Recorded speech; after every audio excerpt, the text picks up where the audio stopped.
Get in on the action and make your bet with Sports Interaction. Summer is heating up with baseball. Can the Jays make a run at the division? Oh, no. Yeah. Hey, but you can bet before the game, whichever way you think. Live and in play and all your favorite teams and hot dog contests. Woo! Woo! SportsInteraction.com/STPN or download the app to get started. It's 19 plus. And what do you have to do, Steve? Please play responsibly. Welcome to Nailing the Apex, everyone. I'm Tim Hauraney. Please head on over to Spotify, give us a 5-star rating and a follow. Same goes with Apple Podcasts as well. Rate reviews. It really helps us grow the show. You can also watch us on YouTube, and you follow me on social media at Tim Hauraney. I'm pleased to be joined today by Mr. Ian Parks. Ian writes about F1 for the New York Times, Speedcafe, goes to pretty much all of the Formula One races, deals with the team personnel and drivers on a constant basis, and he also has a giant deer head hanging over his hotel bedroom bed. Thankfully, that's not real. Folks, don't worry. That is not a real deer head. That's wallpaper. Who would want that as wallpaper? I mean, seriously? In fairness, my room's really nice. I've just checked in. And apart from that, it's decor. What can I say? It adds a bit of character to my place where I'm staying in deepest, darkest Spa, Francorchamps, Belgium. So it's all good, Tim, all good. It looked real when we first started shooting until you told me that it was fake, because it looks like 3D. It looks like it's coming right out of the wall, but it's awesome, man. Thankfully not. I wouldn't want that over my head as I'm sleeping, because that'd be right over the pillows otherwise. Not good. Yeah, you'd mentioned, you're at Spa right now covering Belgian Grand Prix. It's happening this weekend. What's the weather like there? I mean, I heard it's pretty rainy this weekend. I tell you what, mate, I wasn't wrong when I said deepest, darkest Spa-Francorchamps. It has been it's done nothing but pour down with rain all day today. In fairness, it was forecast. It is at the moment forecast to be the worst day of the weekend. So thankfully today is just the usual press conference day. No action on track. But we have got rain forecast for the weekend, pretty much all 3 days. And with this part of the world, it can be forecast at a particular time, but we just don't know when it's going to hit. The Ardennes forest is pretty capricious at any given time of year, but even across the summer months, as we're in right now, as I say, it can roll in, and boy, has it rolled in today. Yeah, and Delano Vantoff, tragically passing away in the Freca race there most recently. Yeah. Again, during some pretty treacherous downpour. It's supposed to be rainy, like you were saying, for this weekend. George Russell, heard from him following media day, was saying that the FIA needed to be, will most likely have to be bold this weekend with their decisions in terms of the conditions and how unsafe it is for driving standards. Do you think we could see something like 2000 and I believe it was 2021 where Correct. They only got like whatever it was 7 laps of racing in before they canceled the whole thing? It wasn't even racing, if you remember right, Tim. It was 4 laps behind the safety car. Yeah. One of the points that was mentioned additionally by Charles Leclerc that leads into nicely what you just mentioned with regard to George Russell, that the FIA's got to make the right calls. Charles Leclerc specifically stated that what he does not want to see this weekend is the FIA being pressured into going racing.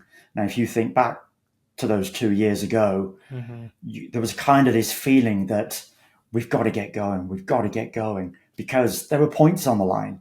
And if you remember, 2021 was that phenomenal title battle between Max and Lewis, of course.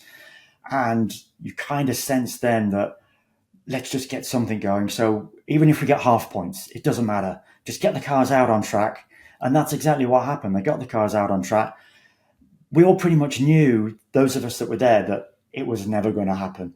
And as I say, they just toured around behind the safety car for these 4 laps, and half points were eventually awarded.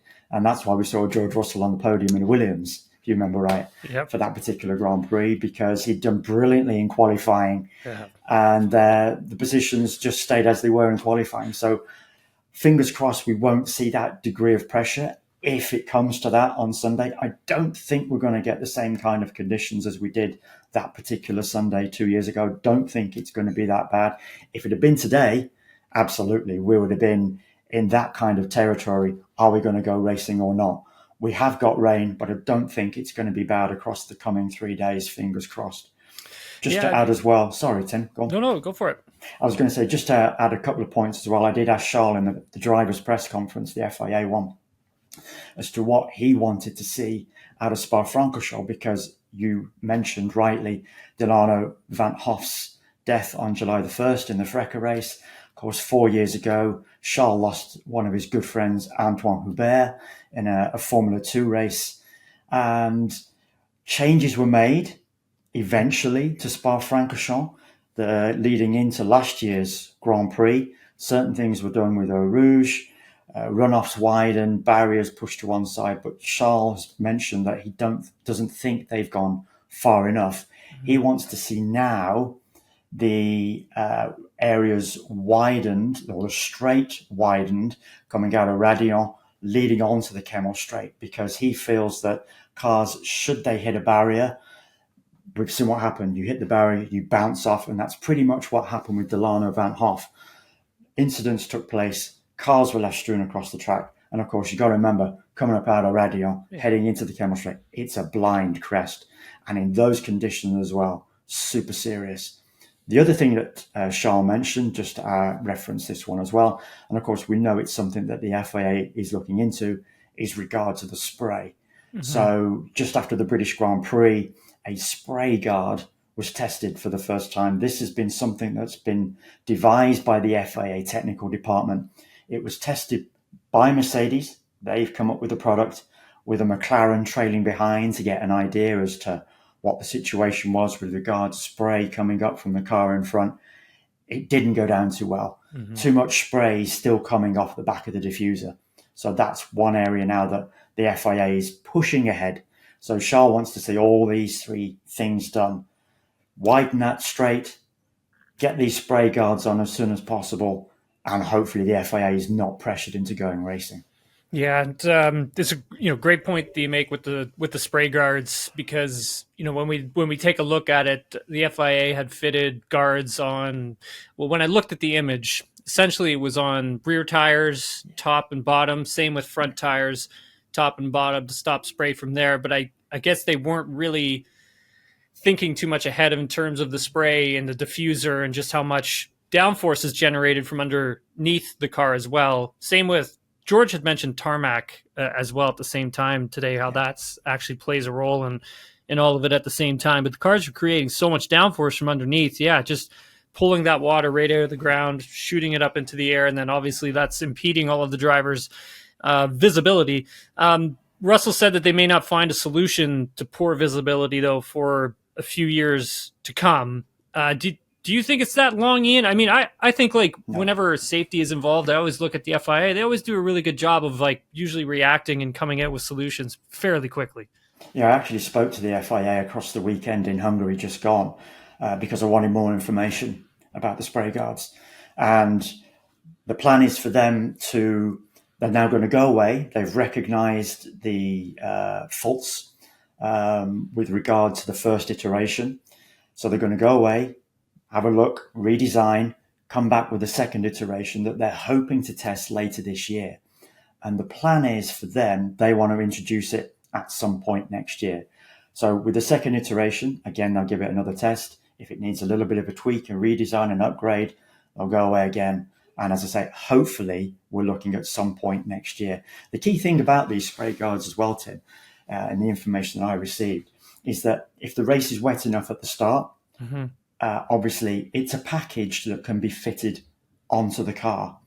And it's also equally something that can be removed. It's not a fixed thing on the car that's going to be in place across all Grand Prix.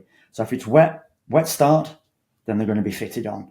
And also if we start maybe dry or it's mixed conditions where it's not enough for the spray guard to take effect, but then the rain develops across a Grand Prix or through a Grand Prix, then they will red flag the Grand Prix, bring the cars in, and now all the teams will then have the time to fit the spray guards onto the car, and then we're allowed to go racing again. So they've clearly got a good handle as to what's required and when, the FIA. So hopefully we're going to see that in place at some point next season. And I think it's going to be a really good safety addition once the concept is finalised and refined.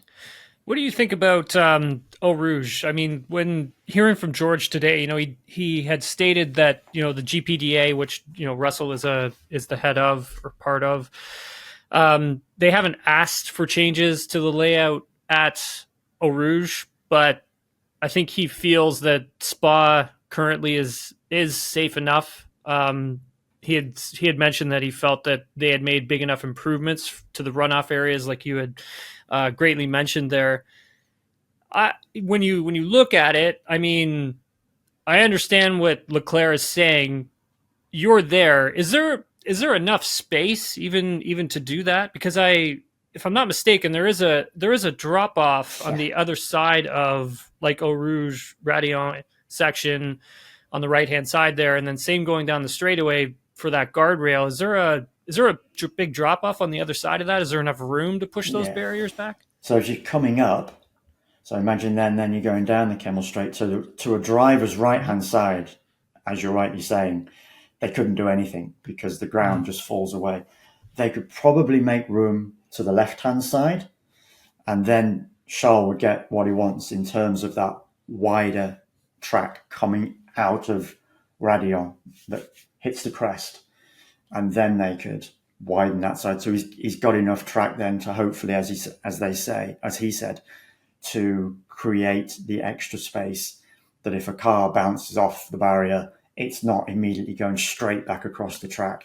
It's going into an area where other cars aren't going to collide with it, because as we said, that's exactly what happened with, very sadly, with Delano Van Hoff, that there were numerous little accidents. Cars hit the barriers on a driver's left-hand side and bounce back into the track.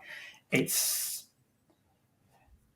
what I think should happen now is the Spa-Francorchamps bosses were given that wake-up call with Delano. Mm-hmm. Yes, they've made these improvements up Eau Rouge, around Radillion. They've done fantastic. And it's a case of learning. And unfortunately, we learn in the sometimes most unfortunate of circumstances. And this was another one of those where, okay, we can see what happened. Yes, we know the conditions played a considerable part, but that's Spa. Spa has these conditions, and we've seen it doesn't matter what time of year. That accident was on July the 1st. Here we are today, towards the end of July, and it's bucketed it down with rain. Mm-hmm. It's 15 degrees out there. This is like something that you would experience in springtime, but now this is the heart of summer. So it doesn't matter what time of year it is with regard to Spa-Francorchamps, these conditions can occur. So you'd hope the Spa-Francorchamps bosses will again have learnt another lesson from what happened with poor Delano, and maybe they will do then something in the future. Fingers crossed. Yeah.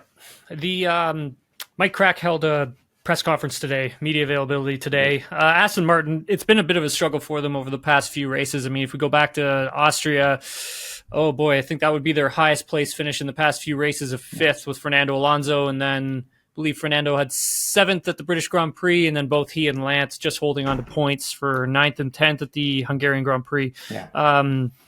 Mike had said today, they had not done a good enough job or made the right decision in terms of parts to the car. And it sounds like they've kind of lost their way with developing certain components for the car as well. When you look at a Formula One team, and especially this season and last season, the regulation change and how fast teams can get parts to the car. I mean, you've been around it for long enough. Like, how accurate do these teams have to be to make sure that they're executing on their upgrades when they bring them? I think one of the key points that Mike mentioned, and I was sat in on that one, fortunately, was that these regulations are so complex. We've seen that what Aston Martin did over the winter was just incredible. Mm-hmm. They managed to find a development path and come out of testing with, as we saw, the second quickest car. Fernando had, I think it was 5 podiums in the first 6 Grand Prix. Yep. And they were just amazing. Then they dropped off in Spain, delivered this upgrade for Canada, which worked to a certain extent. But now all of a sudden, as those last 3 races have unfolded, as you mentioned, Austria, Silverstone, and in particular Hungary, it's just dropped off like that. They found that maybe we now know that we have gone a wrong direction with these developments, these upgrades. And Mike turned around and said that Hungary in particular definitively proved to them that they had taken this wrong direction.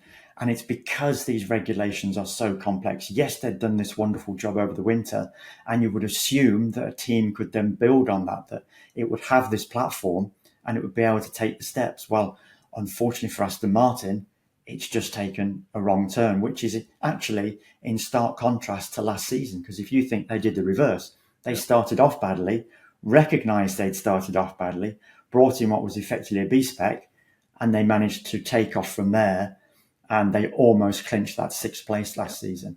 Now they've done, as I say, the reverse. This season started off brilliantly, taken a wrong turn with development, and gone downhill.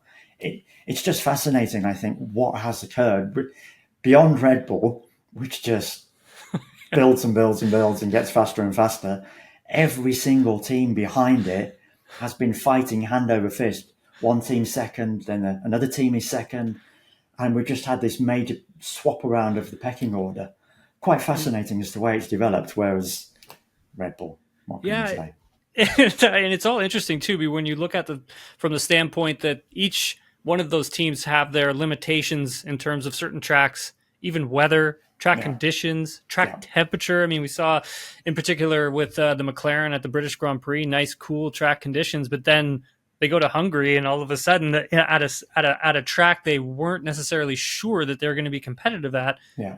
And sure enough, here they were competitive. For a team like Aston Martin, like you had said, using Hungary as that sort of last data point for them to confirm that the parts that they've added, they've kind of had a misstep and gone in a bit different direction. How long do you think till they're, back on the right path? Because if you look at how these teams, I guess, fix the upgrades or bring new upgrades to the car, it does take a few months. So are we looking into Monza? Are we looking a little bit past Monza? I actually asked Mike that exact question, funnily enough. Well done for bringing that up. And we're kind of looking potentially Zandvoort, more likely Monza. He did say it's going to take a couple of races. So if you work from this starting point, and now that they've recognised, bearing in mind Hungary was only just a few days ago, they've recognised now, actually, we kind of know what we got wrong and where to go. So I would suggest that we're going to be looking at the Italian Grand Prix at Monza, and that's going to be a real fascinating track for them to ascertain because it's such high speed with its slow chicanes. So it's got that great mix. Nothing medium speed, of course, but if you can get the high speed and if you can get those chicanes right, then we know that they're going to be back in a reasonable position going forward beyond that. He's an interesting guy to listen to, Mike. I've sat down and had quite a few conversations with him this season and last season, but I think this season I've gotten to know him a little bit better, which has been great. But he always offers up a lot of really nice, insights and just explaining how, they may bring an upgrade to a car, but they have to look at it from the standpoint of what are they affecting by bringing this upgrade, because every component, there's a good and a bad to it, where it'll do some good things, but it'll also offer up a few bad things on the other end of it. I think he's good for that team. I mean, it's just obviously Otmar moving over to Alpine and the situation that happened there. I think Aston Martin's got a really good team principal in Mike Cracky. And what do you think? Yeah, you need to catch Mike off record at a media dinner. I don't know if you've done that yet. He comes across naturally as being quite straight-laced and a little bit dour. He's warmed into the role, most definitely. But actually, folks, behind the scenes, he's actually a really top guy. And once he's had a couple of glasses of red wine as well, it gets even better. No, he's a good guy. He's definitely one of the good guys in Formula One. I like him a lot. He's got very good insight, very clear vision as to where to go and how to achieve it. And I think, as you say, that's really serving Aston Martin in good stead at the moment. New parts for this weekend for Aston Martin. Plus, they have a sprint to deal with this weekend. Plus, there's probably rain. So, in terms of how much they're going to learn with everything this weekend, I mean, it could be a tough one for them, Ian. But Ferrari, speaking of tough, the racing director, Laurent Mekies, so Ferrari announced on Thursday that Mekies would not be with the team this weekend. So if we go all the way back to April, AlphaTauri put out a statement that Mekies would replace current AlphaTauri team boss Franz Tost having stepping down, retiring. And it appears Vasseur and Christian Horner have sort of come to an agreement on what they should do with Laurent Mekies and letting him go. It sounds like they put him on a year gardening leave up until the end of December. That's a long time, isn't it, in Formula One? That's another 11 Grand Prix that they've got to get through. It's a remarkable upheaval going on behind the scenes when you look at what's happening at Scuderia Ferrari at the moment. The number of changes. Obviously, when Fred came in, he had to be a new broom sweeping clean, shall we say, following Mattia Binotto's departure. You couldn't just maintain the status quo within certain departments. Otherwise, where's the change? Where's Fred's influence? So at least, in fairness to him, changes have been made. But unfortunately for Fred, he's lost one of the good guys, and again, another one of the good guys in Laurent and from his sporting director role. But maybe again, in bringing in yet another fresh face, you've got to hope that that's also going to hopefully reinvigorate Ferrari even further, because they definitely need something. They've got to get these. Okay, now they've got to get these moves working. Like greater unity, greater harmony within that team. It is going to take a little bit of a while when these fresh faces come in. Again, just referring to Charles in the press conference, he was asked about Fred. You know, what kind of role was he doing at the moment? How was he getting on? And again, it's going back to that point that when a new face comes in, they've got to have time to be given to implement those ideas. And as we know, within a Formula One team, it's like an oil tanker turning. It's not just something that happens. There's no light bulb moments where you just flick a switch and all of a sudden, hallelujah, you have this great halo over a car and it works. These things take time. And when you have moves within a team, they are also going to take time for things to gel behind the scenes. So, yeah, I think like one of the biggest things that I think a lot of and you know listeners to our show who are new to Formula One, I mean, I think they see Ferrari and they get frustrated, especially by strategic calls and things that happen within the strategy department. We were talking on here last Sunday about just the drivers really starting to lose confidence within that strategy department. You can now really start to hear it on the radio, where it's with Charles Leclerc. He's basically asking a lot of the times, like, just tell me what I need to do and I'll go and get the job done, where Carlos Sainz kind of pushes back on the strategy calls because he's not too sure. So it really is sounding like the drivers are not falling out, but just losing that tiny bit of confidence within the strategy department. Do you think, Ian, at any point, you know, Fred goes in there and retools it, or has he already and we just don't even know about it? Do you know what? One of the strangest things I thought would that didn't happen over the winter months at Ferrari, I was almost convinced, and I'd said it to a few people, I was convinced that the strategy director, Iñaki Rueda, would go. Yeah. I assumed that when Fred came in, given all the strategy decisions that went so badly wrong for Charles Leclerc last season, that he would be one of the first heads to roll. Yep. He wasn't, and he's still there, bizarrely. We know other changes have been made behind the scenes, but he's still there. And you got to think, why? I think why. I'm really surprised at that. And we've seen again certain strategy calls not playing out. As you've mentioned, the drivers constantly questioning the calls that are being made. They're the ones in the cockpit. They've got a better handle on what they can see. Yes, the teams have the broader overview, but we've seen all too often now, these little head-to-heads going on between the drivers and the strategy team, and clashing all the time. Something's got to happen soon. You got to think, hopefully Fred's going to cotton on here and he's going to make bigger changes. Maybe he's waiting to the end of the season to give a little bit more time, and we might see something fresh again going into next year. Well, Ferrari have placed Diego Laverno in the sporting director's role, so let's see what happens there on the sporting director's side now that Laurent Mekies is gone and on gardening leave. A lot of conversations have come up about having an additional 11th team or even a 12th team on the grid. There were some reports that were flying around that it looks like it could be Andretti's group kind of getting that green light. Same with High Tech getting that green light from the FIA, but that still doesn't mean that they are guaranteed a spot on the grid. Where I remember sitting in on Toto Wolff's press conference during the British Grand Prix, and he really pushed back against having another team, come on to the grid. I mean, Ian, is it just a state that maybe the teams want more money to be brought into Formula One to be spread out through the teams instead of, I believe it was 200 million, which would have been the anti-dilution fee? Are they looking for more, and that's why some of the teams are pushing against having an 11th or 12th team on the grid?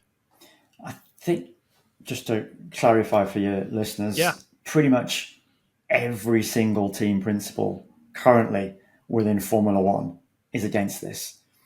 And the reason being is they are protecting what they have built up over these past few years. If you think going back at a time when Haas came in and we'd just lost effectively 3 teams at that particular point, Caterham, Virgin Manor and HRT, they'd all come and gone in a matter of a few years. F1 had tried and failed, or F1 and the FIA had tried and failed. Then Haas came in, and Haas has been there, built up this business over the course of this period of time, came in at a time when F1 was really, really struggling, the end of Bernie's era before Liberty Media came along. And they've played their part in building up this business now. And they're looking at it in particular just from their perspective and thinking, well, hold on a second, we've been there, we've done this now. Why do we want to bring in another new team and share what we have built? Why should we do that? There are no guarantees that any new team coming in, and just because Andretti is a name in motorsport, there is no guarantees that they are going to add to the pot. And I can understand that from that perspective. I can also understand that it would be great for F1 to have a fresh face, to give it another little boost at a time when it is riding the crest of this wave that is just beginning to start to dip. And I'm sure you'll understand what I mean, Tim, when I'm saying that Max and Red Bull are just beginning now to create this slight dip because interest is beginning to wane, because they're on this dominant period where no other team can touch them at the moment. And you can kind of sense things just dropping off. So why not now bring in a new team to give it that little bit of a boost again? But as I say, I can understand why the teams are protecting their interests, what they have built up, what they have created, the finance that they have created. Why should a new team come in at the crest of this wave? As I say, I can see both sides. Yeah. And from what I understand, from everything I've been led to believe, yes, the FIA is going to grant a new entry or entries. However, I think the pushback from F1 and the teams means we more than likely won't see it. Because while the FIA can give a team or new team the registration, if from the F1 and the team side they're not willing to open up the financial pie, no team is going to race for nothing. No new team is going to race for nothing. So it's going to be a very interesting battle over the summer, and we are expecting an announcement over the summer break as well. Watch this space on that one. Yeah, for sure. And, the fact that Forbes has already kind of come out with some evaluations on some of these teams and seeing how much the teams are now worth. When you add, another team or even an extra team on top of that, two more, it drives down the value of the other teams like the Ferraris and the Mercedes, who are, whatever it is, it was like valued at 3.5 billion, 3 billion, is going to bring that down as well. So you have to take that into consideration at the same time. There was some cost cap controversy, I think it was last weekend and then spread into this week a bit, where there were some reports coming out that there could possibly be a team that had breached the cost cap, but we had received some information from the FIA over the weekend stating that they hadn't even finished going through like all of the fine details in terms of the accounting side with all the teams. Granted, the FIA has bumped up their staff at the same time, where last year they were only working with 4, now they're working with 10 individuals, which is going to help speed things along. But I mean, Ian, do you think some of these rumors are kind of thrown in to maybe throw some teams off? Thrown in as well, just to generate a little bit of spice at a point in time where, once again, as mentioned, Red Bull's domination is affecting F1 a little bit. Let's tell you what. Let's make up a story. Throw in a couple of teams that might have breached the contract. Oh yeah, fantastic! Let's go down that road. The FIA, in 2 separate statements now, 2 separate messages that we've got, have made it abundantly clear that they are still going through this process and will be going through this process for another few weeks. We know that there's been this toing and froing. Christian Horner mentioned in Hungary, and we know that Red Bull breached the cost cap last year, or for the first time it was implemented in 2021, but of course we didn't get the results until very late last year. And he said that his department has been liaising with the FIA department, even only recently within the last week or so, to clarify certain things as to what can be, even now, what still can be included and what can't be included, because the rules are so complex that it's taking such a long time. And it's probably going to be, I think, October last year, if I remember right, yeah. Tim. It came out in October last Singapore, year. Sometime like that. Yeah. And I'm fully expecting that to be, I mean, we're going into August now. I'm fully expecting that to be the case again. Maybe they might be able to get it through maybe late September from what I'm hearing. Because as you say, they're taking on a few extra staff now. I think we'll probably find there's going to be even more staff going into the 3rd year of the budget cap checks going into next season. Sorry, go on. No. Yeah. So I was just going to say, so for the cost cap part of it, I mean, it's always quite interesting, but then there's also Capex. So this is something you might be able to describe to the listeners and viewers a little bit better. I went to the dinner at the Williams Heritage Museum back during the British Grand Prix, which was awesome, by the way, and it was a great opportunity. But yeah, I just got to speak with James Vowles, and he had made mention that was something that they were trying to get altered a bit, especially for them, because they needed to spend money that they had on new infrastructure within the factory to upgrade a lot of the things that they already had. Now, I think that cap is around 40 million, if I'm not mistaken, and they want to try and bump it up to about just over 50 million in terms of how much internal spend you can have on things like software, machines, and all that kind of stuff within the factory. Am I correct in saying that? Yeah, it's $36 million US, but that's spread over 4 years. That's the interesting bit. So whilst we have the cost cap that's at present for this particular season, 135 million US for this season alone, within the Capex, as I say, you have $36 million spread across the 4 years. So that means you're looking at about $9 million spend per year. So just to let your listeners know as to what this Capex does, as you've mentioned, it's to spend on different things like infrastructure, upgrading the wind tunnel, maintaining the simulator, dyno rigs for the gearbox, etc., that kind of thing. So as you can imagine, teams like Mercedes, Ferrari, Red Bull, they've already got fantastic facilities. So for them, the Capex are just literally spent on ensuring that those facilities are at the highest level that they can possibly be. For other teams like a Williams, for argument's sake, a Haas, their facilities are down here in comparison. Now, as you mentioned, James Vowles there, he's come out probably the most pertinent quotes. Williams are arguably the team that are furthest behind with regards to these developments that they want to make to then try and bring them up on more of a par with the bigger teams. So they are on more of a level playing field. But they only have a certain amount, i.e. $8-9 million per year to spend on these facilities. So what they're looking at is raising the Capex level, potentially have a tiered structure, a bit like we have with the ATR, where wind tunnel time and CFD is tiered depending on where you finish in the championship. So the higher in the championship, the less wind tunnel and CFD you get, the lower in the championship, the more you get. So potentially one idea is to do something similar with a Capex. So a team at the bottom has more money to spend on raising the infrastructure, etc., whereas the team at the top has much less.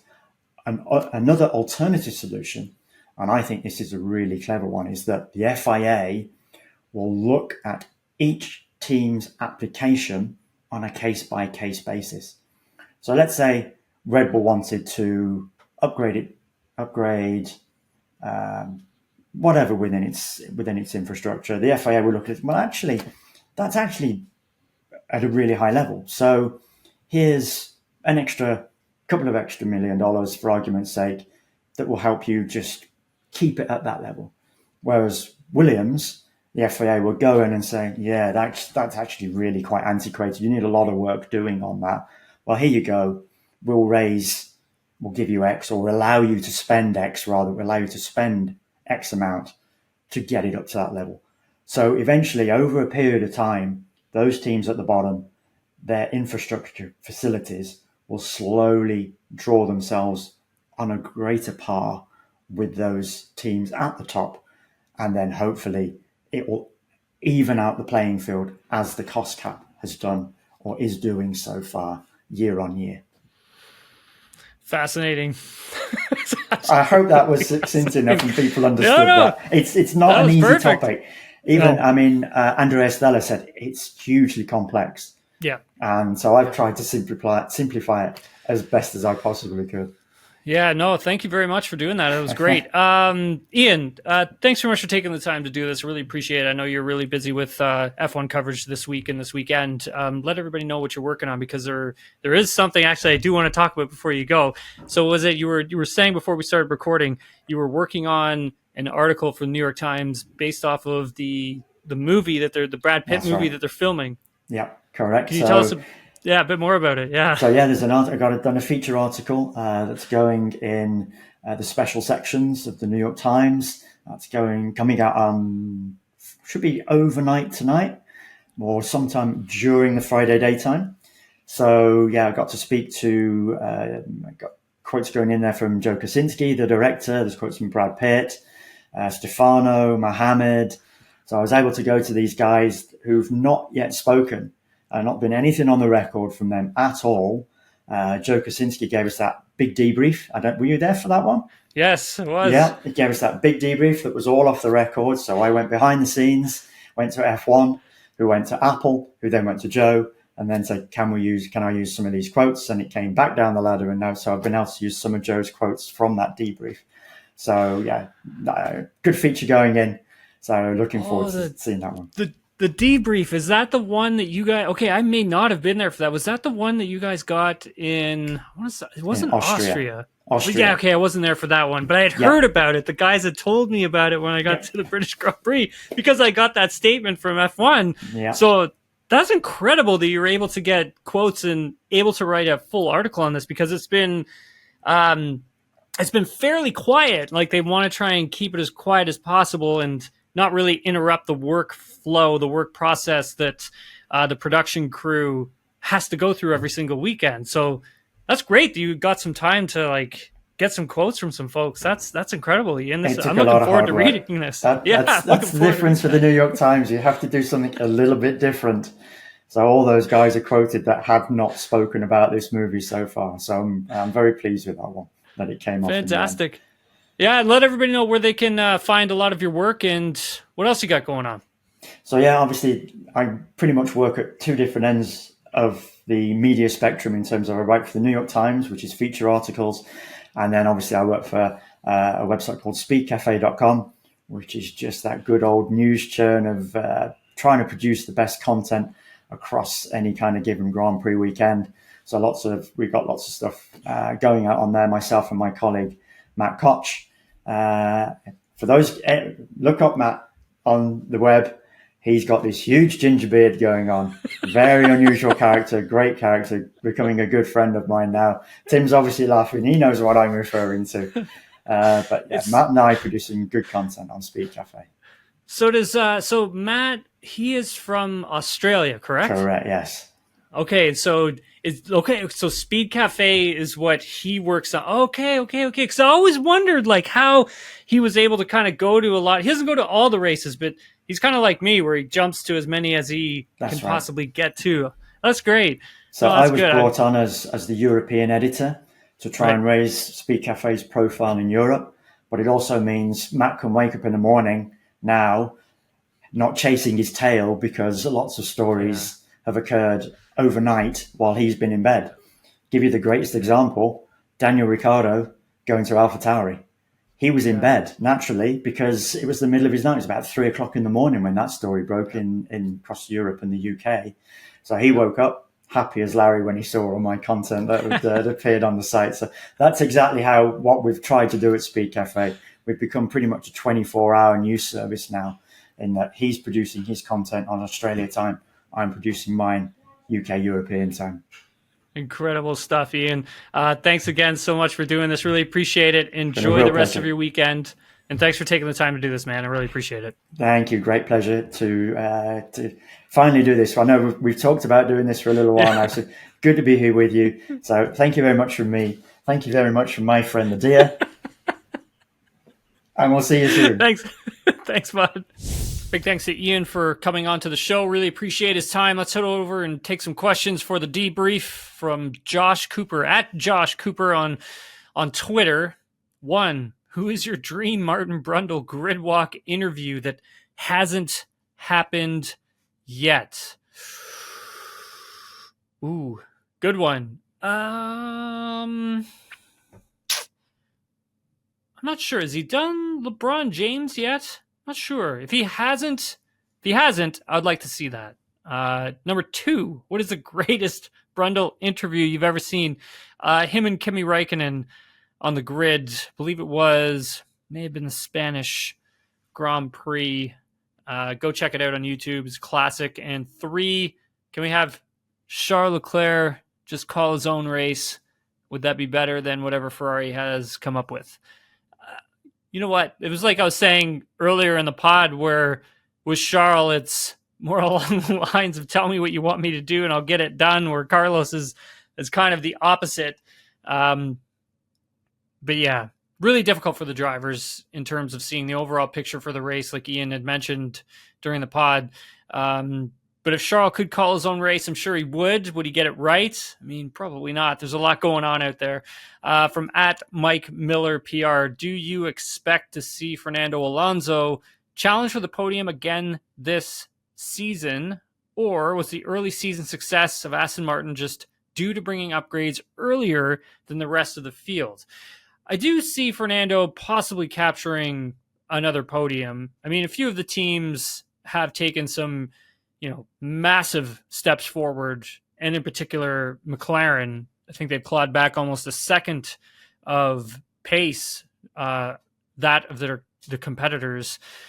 I can see Fernando Alonso being on the podium, yes, but it was interesting hearing from Mike Crack earlier today and how he had mentioned that the team taking a bit of a wrong turn in terms of the upgrades that they've actually brought to this race car, and how it's actually taken them quite a few races to get some very accurate data points where they can get a full picture of what's working and what isn't working and where did they go wrong. So having that information, it takes weeks for them to turn out parts to take them back into the right direction, if that makes any sense. I do see Aston Martin, though, recovering from this. I just feel it's going to take a few races for it to happen. From at SDPN Sports, who's going to finish third in the Constructors this year? Aston Martin. From Andrew DH98, where can Alpine go from here? A few bad luck races, but now they find themselves with about a 40-point bumper to 5th and 7th. Do you see them finishing 6th in the Constructors, or will the French team climb back? I think they're hoping to climb back up and trying to get in to the battle for 4th in the Constructors. Will they do it? It's hard to say. They are bringing a new floor for this weekend to try and recover from some bad races that they've obviously been a part of here. And I think for the drivers, they obviously want to start getting some success, especially Pierre Gasly coming over to a new team. He's going to want to be getting some better results here in the coming future for sure. But for Alpine, I think it comes down to the development race and how fast and aggressive can they produce parts and components for the car. I find them a very interesting team, even though they have come out and said that they are down on power, and that is something I think they're going to be talking about with the teams and the FIA and Formula One, try and see if they're able to find a way of bumping up the power of the engine without breaking any rules. So look out for more on that in the coming future. But I think for Alpine, if they can get back up to 4th, that's a huge, huge boost, and that's a huge amount of success that they would be able to actually claw back within the season. Thanks very much, everybody, for watching and listening. We'll be doing the debrief again at the end of this weekend after the Belgian Grand Prix. So watch out for the Twitter post that I put up, and then you can just pile on underneath any questions you want answered. We'll do it on the show.